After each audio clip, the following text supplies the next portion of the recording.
ఇక నిన్న మొన్న ఏమనుకొచ్చారు, గా పార్టీలో గీ పార్టీ కలవబోతుంది. ఇక ఒకప్పుడు మరి తెలుగుదేశం పార్టీ తెలంగాణలో ఎట్లా కనుమరుగయిందో ఇప్పుడు బీఆర్ఎస్ కూడా గట్టిదే కాబోతున్నది అని ప్రచారం నడిపించారు. కానీ ఇప్పుడు కేటీఆర్ శరానికి వచ్చి ఏమంటుండంటే ఇక చూడు, అసలు ఏం మనుషులే మీరు, ఎండాకాలంలో ఏకులు ఉడికి వానాకాలంలో వడ్డు దంచినట్టుగా. అరే మా బీఆర్ఎస్ పార్టీ అంటే మీకు కండుకు నగర కొడతలేదా? ఎందుకని మా బీఆర్ఎస్ పార్టీ అంటే ఇంత సులకన చేస్తున్నారు అని కేటీఆర్ బగ్గున మండిపడుతుండ్రులా. ఎందుకోసం అంటారా, నిన్న మొన్న బీఆర్ఎస్ పార్టీ బీజేపీలో విలీనమవుతుందని సోషల్ మీడియాలో వార్తలు పొక్కే కదా.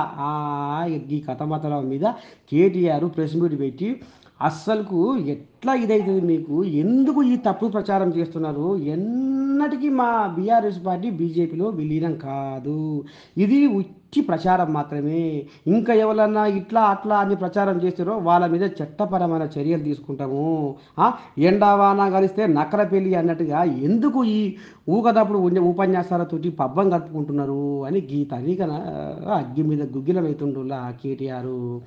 తెలంగాణ ఉద్యమ పార్టీ మా బీఆర్ఎస్ పార్టీ లేనిదే ఈ తెలంగాణ లేదు అన్నట్టుగా ఈ రకంగా కౌంటర్ ఇచ్చిండ్రులా.